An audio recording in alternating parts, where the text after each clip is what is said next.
A paz do Senhor. Sejam todos bem-vindos.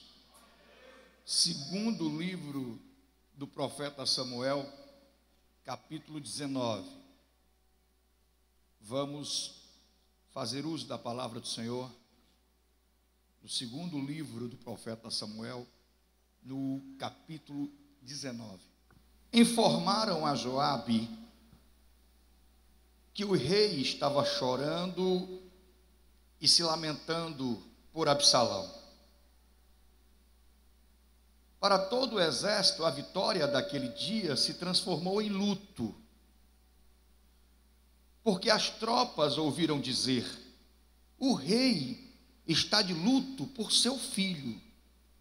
Naquele dia, o exército ficou em silêncio na cidade, como fazem os que fogem humilhados da batalha. O rei, com o rosto coberto, gritava: ah, meu filho Absalão, Absalão, meu filho, meu filho. Então Joabe entrou no palácio e foi falar com o rei. Hoje humilhaste todos os teus soldados, os quais salvaram a tua vida, bem como a de teus filhos, filhas, de tuas esposas e concubinas. Amas os que te odeiam e odeias os que te amam. Hoje deixaste claro que os comandantes e os seus soldados nada significam para ti. Vejo que ficaria satisfeito se hoje Absalão estivesse vivo e todos nós mortos. Agora vai e encoraja teus soldados. Juro pelo Senhor que se não fores, nenhum só deles permanecerá contigo esta noite, e que para ti seria pior do que todas as desgraças que já te aconteceram desde a tua juventude. Então o rei levantou-se e sentou-se junto à porta da cidade. Quando o exército soube que o rei estava sentado junto à porta, todos os soldados juntaram-se a ele. Amém? Não sei se você soube, mas nós voltamos a fazer programação ao vivo no rádio. Essa semana foi o nosso retorno. Alguém soube disso? Aqui? Amém. E essa semana eu abordei um tópico, um tema, quando o mal ou quando a maldade se torna algo comum. E eu abordei esse tema, essa palavra me veio à mente, depois que eu soube daquele caso, daquela família que mantinha aquela criança em cárcere, que mantinha aquela criança em sofrimento, em judiação permanente. Uma criança que era mantida, acorrentada, presa dentro de um barril ao relento, sem se alimentar, sem poder tomar um banho, sem poder se locomover, presa permanentemente dentro daquele barril. E eu falando assim, você não sabe o quanto isso é perverso, a não ser que você veja as imagens. Então, quando você vê as imagens, você encontra uma situação aterrorizante. Aquela criança está em estado deplorável. O estado daquela criança, é comparado aos prisioneiros dos campos de concentração nazistas da Segunda Guerra Mundial. Não sei se você já ouviu as imagens daqueles prisioneiros nos campos de concentração. Não sei se você já viu as imagens daquelas pessoas na época da grande fome na Etiópia. Aquela criança estava só o couro e os ossos, literalmente. Literalmente. Urinava naquele barril, defecava naquele barril e tinha que, às vezes, se alimentar das próprias fezes. Então, exposta a uma tortura, a um sofrimento, a algo perverso e desumano. E o autor desse crime, o autor dessa perversidade? O próprio pai. Então ficam procurando dizer, o outro é mau porque foi violentado na infância. O outro é mau porque foi influenciado pelos outros. E nada disso, para mim, justifica.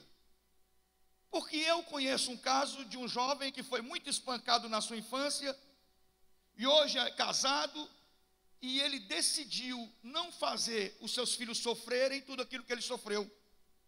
Tudo aquilo que ele passou, hoje ele faz ao contrário. Eu conheço jovens que cresceram no meio da criminalidade e decidiram não ser bandidos. Eu conheço pessoas que cresceram, foram abandonadas pela família e decidiram não serem erradas. Então, para mim, esse tipo de justificativa não justifica. Para mim, o mal tem uma origem. E a origem do mal é espiritual. O mal é espiritual. Einstein disse que a escuridão nada mais é do que a ausência da luz. Segundo Einstein, a escuridão nada mais é do que a ausência da luz. Então, o mal, ele tem origem no espiritual. Ora, Deus criou Lúcifer, anjo de luz, uma classe única de anjo, querubim ungido. O anjo que naquele momento era a obra-prima da criação de Deus, o principal anjo, o maestro de Deus era Lúcifer, rico em beleza, rico em formosura, nada poderia se comparar a ele.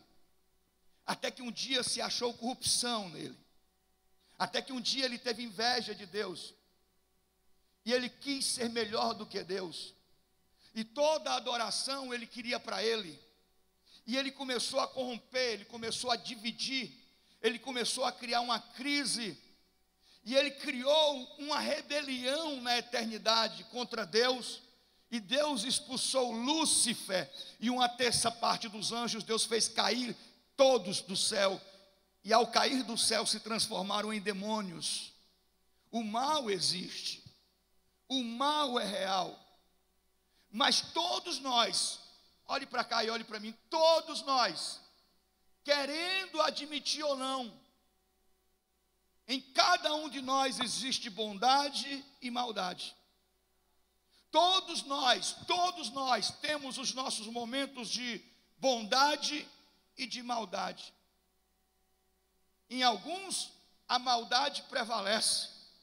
Em outros, a bondade prevalece. E a maldade está relacionada com a carne. As portas da nossa vida que abrem o espaço para que a maldade venha a crescer é a carne. A maldade está relacionada ao distanciamento de Deus. Quanto mais o homem se distancia de Deus, ele começa num processo de decadência espiritual. Olha para cá. Quanto mais o homem se distancia de Deus, ele entra numa estrada, ele começa a trilhar um caminho por etapas de decadência espiritual.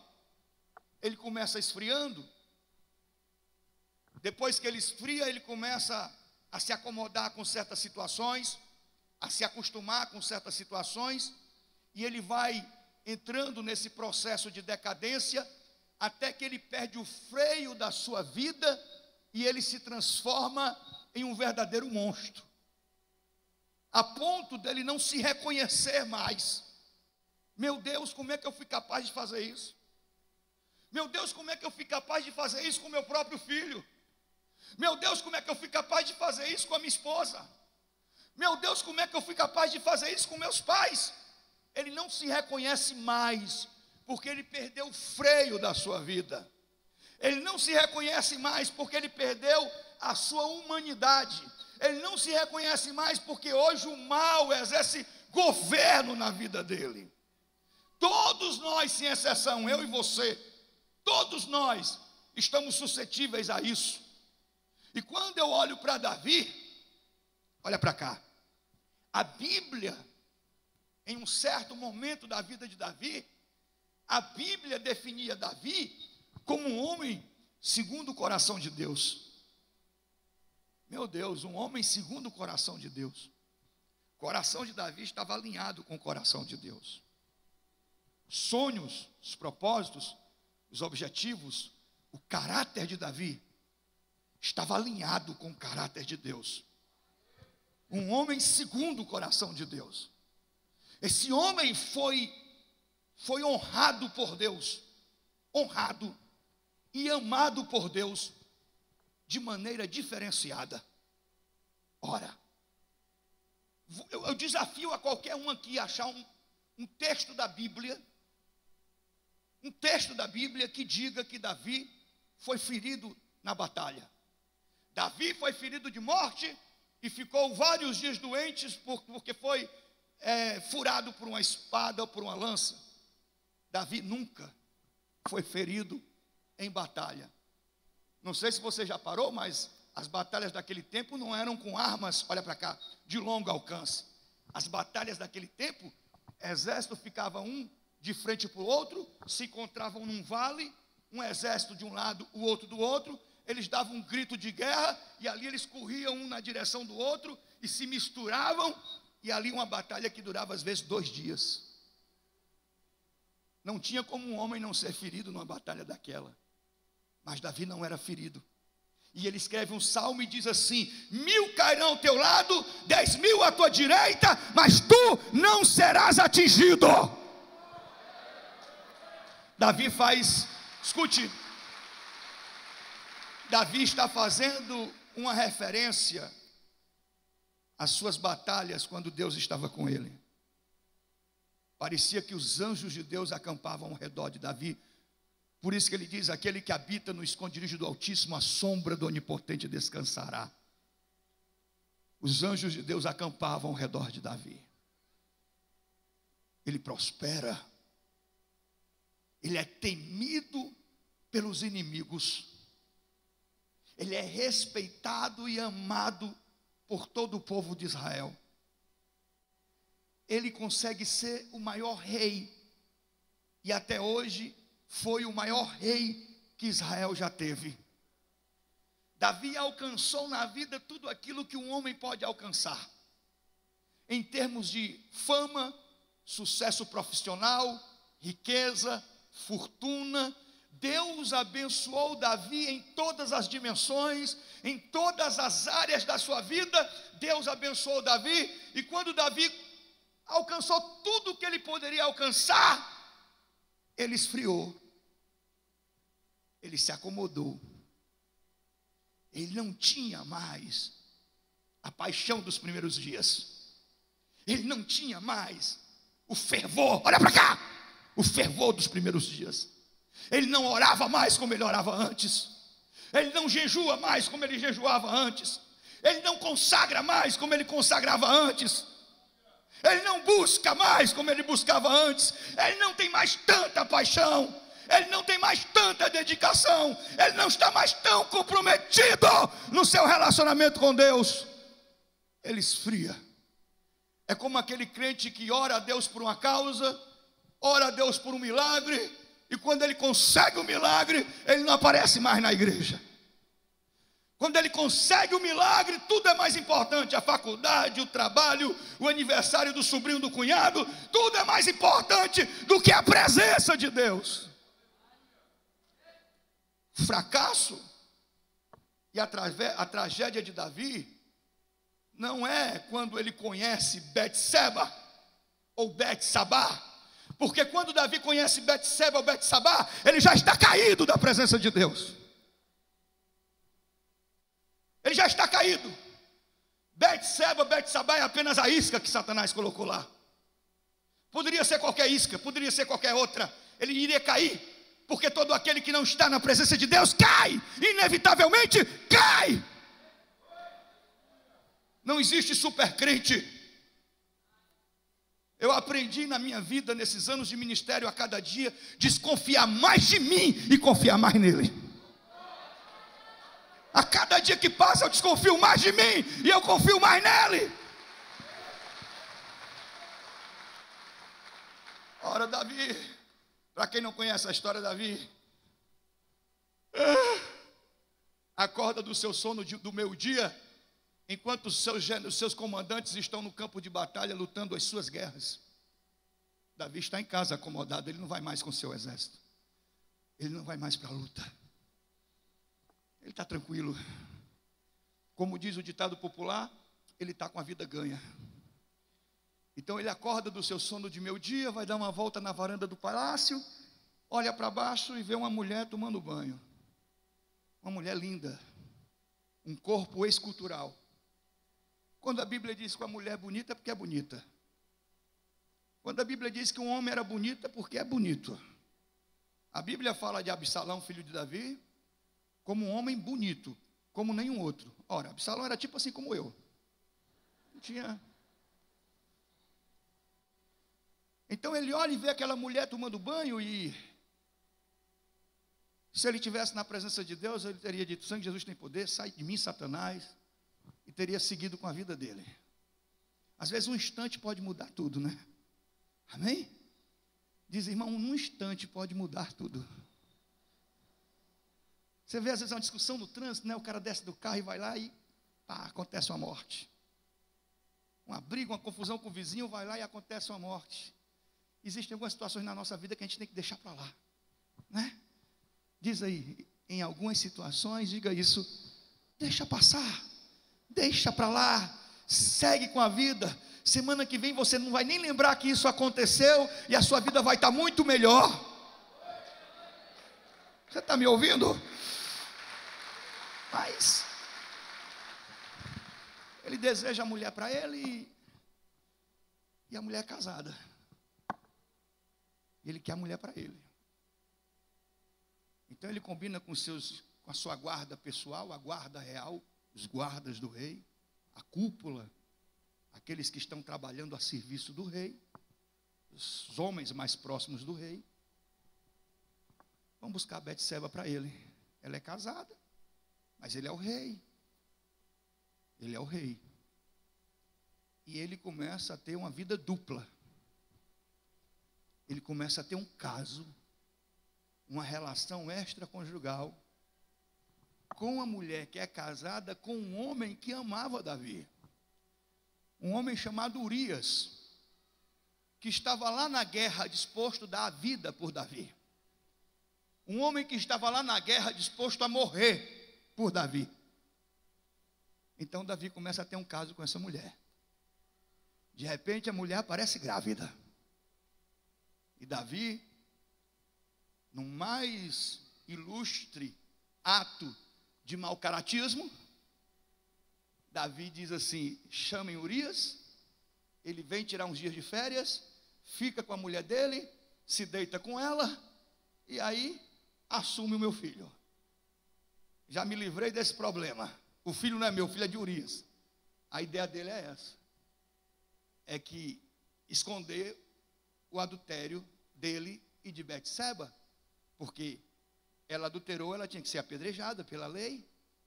Ele adulterou, ele também teria que ser apedrejado pela lei. A lei, olho por olho, dente por dente, é a dispensação da lei. Então ele quer encobrir, ele quer esconder. E aí Urias vem e Davi diz para Urias: vá lá, como é que está a situação lá? Está tudo sob controle. Vá lá, tire uns dias de férias, se deite com a sua esposa. Urias diz: não, meu rei, não é justo eu ficar de lua de mel com a minha esposa no bem bom, enquanto os meus irmãos estão morrendo na guerra, lutando na guerra, meu rei. Eu não me sinto confortável com isso, não é justo. Eu quero voltar quando todos voltarem. Eu não quero que depois digam que eu fiquei aqui enquanto eles morriam lá por mim. Não, eu não vou conseguir, meu rei, me perdoa. E Urias não vai para casa, Urias fica com os guardas do palácio. E ele se recusa a ir para casa. Então Davi começa a se aperrear. E aí Davi tem uma segunda ideia. A segunda ideia de Davi é chamar Urias para um porre. Vou encher o rabo dele de cachaça. Vou deixar Urias cheio dos pau. Ele cheio dos pau, a primeira coisa que ele vai fazer é querer dormir com a esposa dele. E Davi enche Urias de vinho. Urias fica bêbado, mas dorme com os guardas do palácio. Ele não vai para casa. Ele se recusa a ir para casa. Então Davi tem uma outra ideia. E essa é a pior de todas. Davi pega e manda uma carta para Joabe. O carteiro é o próprio Urias. E na carta tem uma ordem. A partir desse momento, Davi perdeu o respeito de Joabe. Joabe respeitou Davi até esse dia. Desse dia em diante, Joabe não respeitou. A partir desse momento, Davi perdeu a moral para o seu comandante. Porque a ordem dizia: Joabe, coloque Urias no fronte de batalha. E quando ele estiver lá lutando, mande que todos os outros recuem e deixe ele lá para morrer sozinho. Um homem que foi segundo o coração de Deus. A palavra de Deus é maravilhosa ou não é? Ela exalta os grandes feitos, enaltece os grandes feitos, mas também denuncia os fracassos e os defeitos dos homens. Não é verdade? Então, Joabe segue as ordens do rei, coloca Urias lá na frente, sozinho, lutando. Urias está lá lutando e todos estão com ele ali, né? Ele está com os irmãos que ele considera. De repente, Urias olha e todos se afastam. Todos vão embora e dão as costas para Urias. E Urias fica ali, sozinho, cercado de inimigos. E os inimigos vão lá e matam Urias.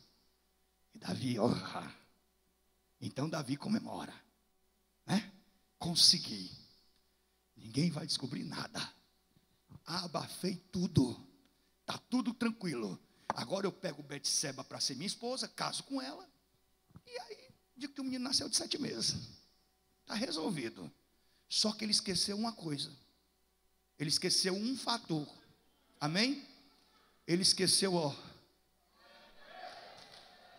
os olhos de Deus são como tochas de fogo. Aonde você vai, Deus está te vendo. Não há quem possa se esconder de Deus. Não há nada que você faça ou que você pense que passa desapercebido aos olhos do Senhor. Você está me ouvindo?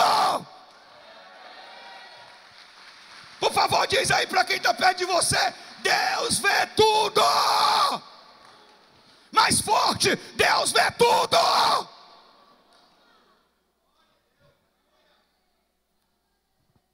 Davi, caído da presença de Deus, longe da presença de Deus, passa a viver como se nada tivesse acontecendo. Até que um dia ele está ali no seu palácio, no seu trono, em um dia de audiência, ouvindo as demandas do povo. O rei também era juiz naquela época, julgava as causas do povo. E aparece o profeta Natã, pequenininho, baixinho. E o profeta diz: o rei diz: meu profeta, Natã, é um prazer, Natã, seja bem-vindo. Você é homem de Deus, você é profeta do Senhor, Natã. E Natã: eu tenho uma causa para o meu rei julgar. Diga, Natã. Meu rei, existe um homem muito rico. E esse homem, meu rei, ele tem muitos rebanhos de ovelhas, de gado, de jumentos. Ele é muito rico. E esse homem, meu rei, ele tem um servo, olha para cá. E esse servo, meu rei, que mora dentro das suas posses, das suas propriedades, esse seu caseiro, ele tem uma ovelhinha de estimação que ele criou desde o momento que nasceu, dorme com ele e com seus filhos, come na mesa com ele e com seus filhos, é de estimação. E esse homem rico recebeu um visitante ilustre, e em vez de oferecer um dos seus milhares de animais, um do seu rebanho, um animal do seu rebanho, matou a ovelhinha de estimação do servo dele e ofereceu para o seu visitante. E Davi se levantou do trono e ficou indignado. Quem é esse sujeito, Natã? Eu conheço ele, Natã. Quem é esse sujeito? Um sujeito desse é digno de morte, Natã. Quem é ele? Ele vai ter que retribuir 4 vezes mais, Natã. Quem é ele? E Natã olhou para Davi e disse: esse homem é você, Davi. Esse homem é você. Assim diz o Senhor: essa criança que Betseba está esperando, ela não vai vingar, ela vai morrer. A espada, Davi, jamais se apartará da tua casa, tu não vais morrer. Deus já perdoou o teu pecado, mas a espada jamais se apartará da tua casa. Hoje, Israel é um país do tamanho do estado de Sergipe. Israel vive cercado de inimigos por todos os lados, constantemente em guerra, constantemente em conflito. Só na Segunda Guerra Mundial foram dizimadas as vidas de mais de 6 milhões de judeus. A espada jamais se apartará da tua casa. Então daí, Davi abriu as portas da vida dele, e o mal se alojou dentro da sua casa. O pecado de Davi trouxe desgraça para a sua família. Davi, que era para ser o protetor, o guardião, o profeta, o sacerdote, aquele que deveria estar orando pela sua família, repreendendo o mal, profetizando, sendo exemplo para os seus filhos, Davi foi o responsável de abrir as portas do mal e trazer o mal para dentro da sua casa. Porque daí, um dos filhos de Davi, Aminon, se apaixonou pela irmã. Um irmão se apaixonou pela irmã, não pode. É incesto, é pecado, é contra a lei de Israel. E o irmão está apaixonado pela irmã, e a irmã nem sequer sabe disso. Ele simula que está muito doente, para a irmã vir cuidar dele, na casa dele, e quando a irmã vai cuidar dele, ele vai lá, pega a irmã e estupra a própria irmã. O filho do rei estuprou a filha do rei. Então essa menina quer se matar, essa menina, ninguém quer mais casar com ela, essa menina fica difamada, essa menina entra em depressão profunda. Pense numa mulher estuprada, como se sente uma mulher estuprada, violentada, e o monstro é o próprio irmão. Então Absalão vê a sua irmã naquela situação e ele não se conforma. E ele diz: pai, o senhor tem que fazer alguma coisa, o senhor tem que punir Aminon, ele não pode ficar impune. Mas Davi não tem mais moral, amém? Não adianta eu dizer para o meu filho, faça o que eu digo, mas não faça o que eu faço. Se o meu filho ver, entender que eu sou uma coisa no altar e eu sou outra coisa em casa, ele não vai me respeitar, ele vai dizer que eu sou uma fraude, ele não vai querer servir a Deus, porque nós somos a referência. Você está me ouvindo? Amém? Esse negócio de dizer, faça o que eu digo e não faça o que eu faço, não funciona. Você tem que ter autoridade, a sua autoridade é através do seu exemplo, amém? Ó, meu irmão, as palavras convencem, mas o exemplo arrasta. Você está me ouvindo?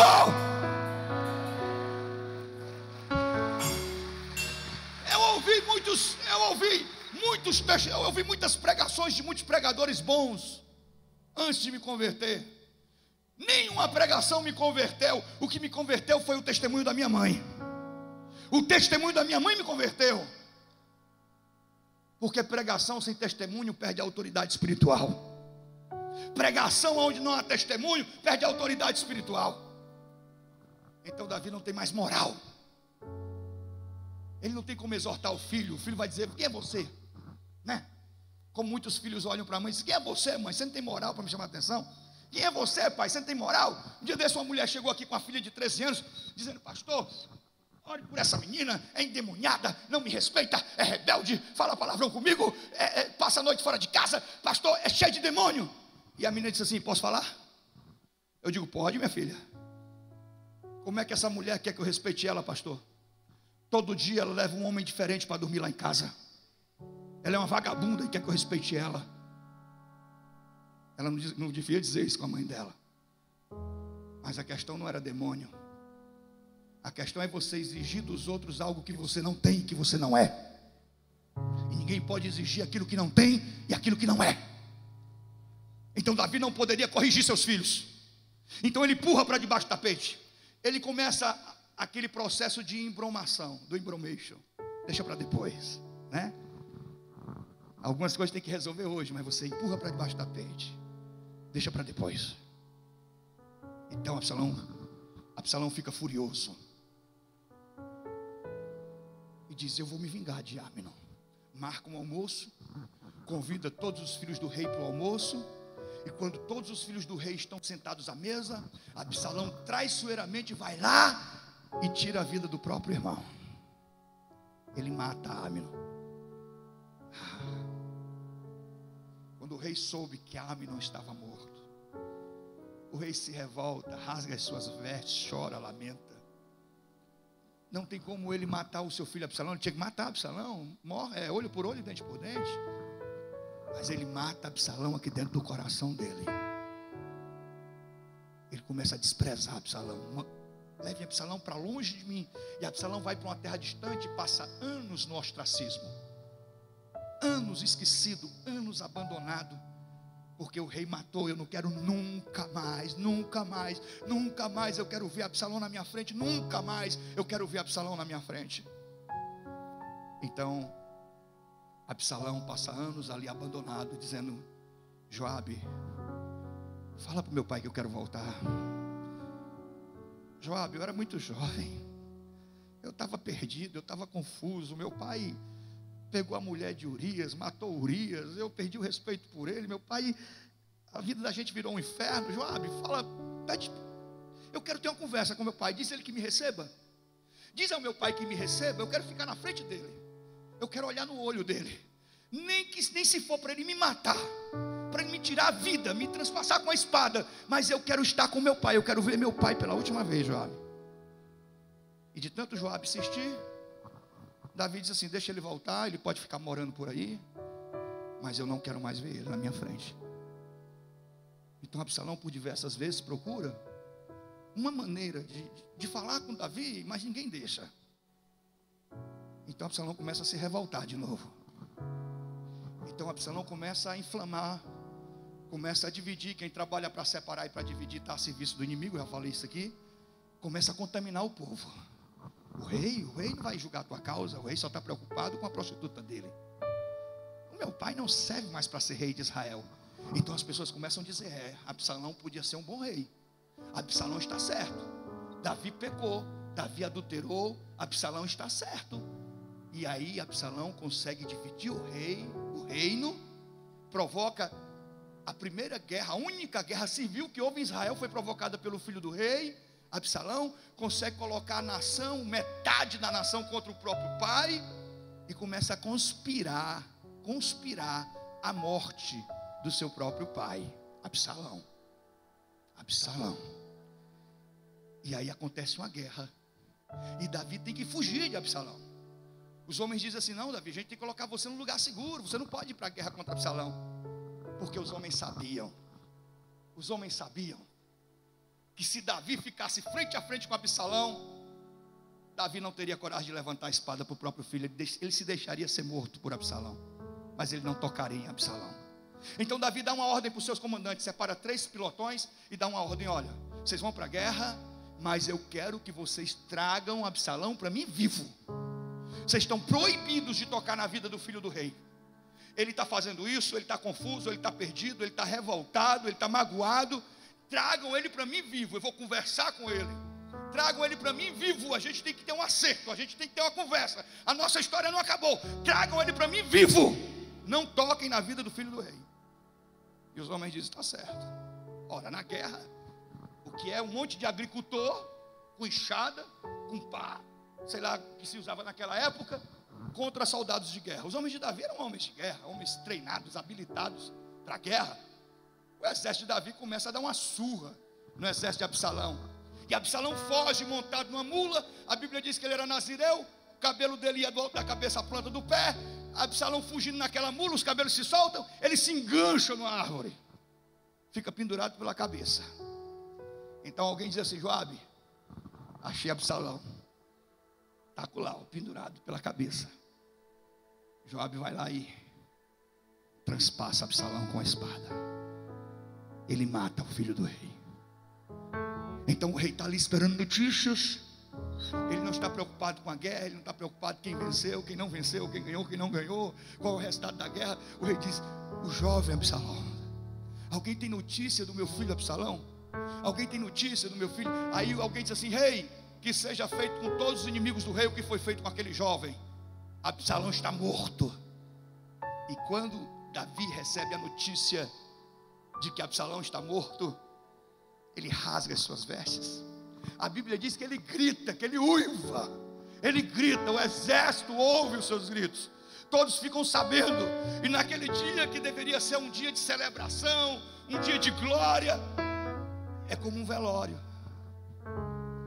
Não há o que comemorar, não há o que festejar.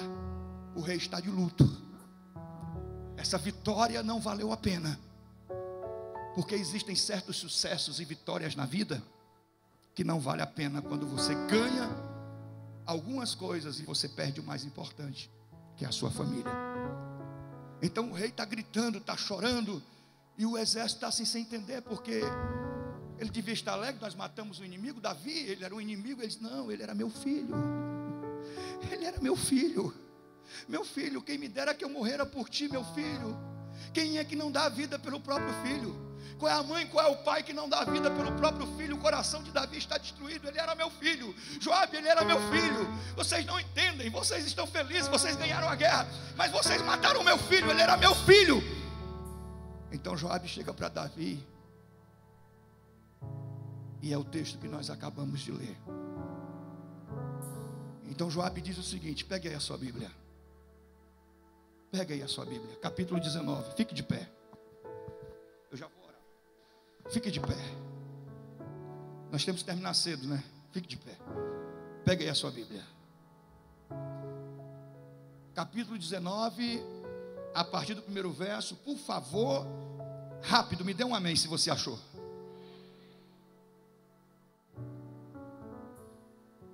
Você achou? Me dê um amém. Diz assim, capítulo 19, primeiro verso: informaram a Joabe que o rei estava chorando e se lamentando por Absalão. Para todo o exército, a vitória daquele dia se transformou em luto, porque as tropas ouviram dizer: o rei está de luto por seu filho. Naquele dia, o exército ficou em silêncio na cidade, como fazem os que fogem humilhados da batalha. O rei, com o rosto coberto, gritava: ah, meu filho, Absalão, meu filho, meu filho. Então Joabe entrou no palácio e foi falar com o rei: hoje humilhaste todos os teus soldados, os quais salvaram a tua vida, bem como a de teus filhos e tuas filhas, e de tuas esposas e concubinas. Amas os que te odeiam, e odeias os que te amam. Hoje deixaste claro que os comandantes e os seus soldados nada significam para ti. Vejo que ficaria satisfeito se hoje Absalão estivesse vivo e todos nós mortos. Agora vai, encoraja teus soldados. Juro pelo Senhor que, se não fores, nenhum só deles permanecerá contigo esta noite. O que para ti seria o pior do que todas as desgraças que já aconteceram desde a tua juventude. Então o rei levantou-se e sentou-se junto à porta da cidade. Quando o exército soube que o rei estava sentado junto à porta, todos os soldados juntaram-se a ele, como quem diz assim: Rei Davi, nós entendemos a sua dor e o seu sofrimento, nós estamos com você aqui. Pastor, o que é que o senhor quer dizer? Eu não sei pelo que você tem lutado, eu não sei o que você tem buscado, eu não sei qual é o tamanho do milagre que você precisa, mas em nome do Senhor Jesus, o bem mais precioso que você precisa buscá-lo, com todas as suas forças, buscá-lo e mantê-lo e não perdê-lo, é a presença de Deus. Você está me ouvindo? Nada, por favor me escute, por favor me ouça, nada pode ser na minha vida e na sua mais importante do que a presença de Deus. Não é o que você pode conquistar através da fé, não é o milagre que você precisa, não é a cura que você precisa. Nada vai acontecer se não for através da presença de Deus.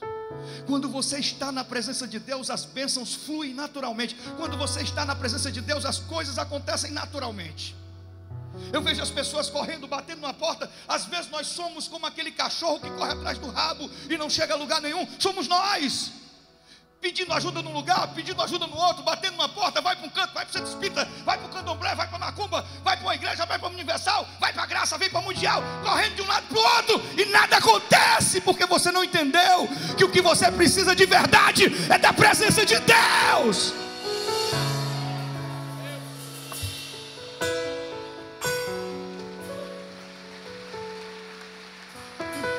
Na presença de Deus você está guardado. Na presença de Deus você está protegido.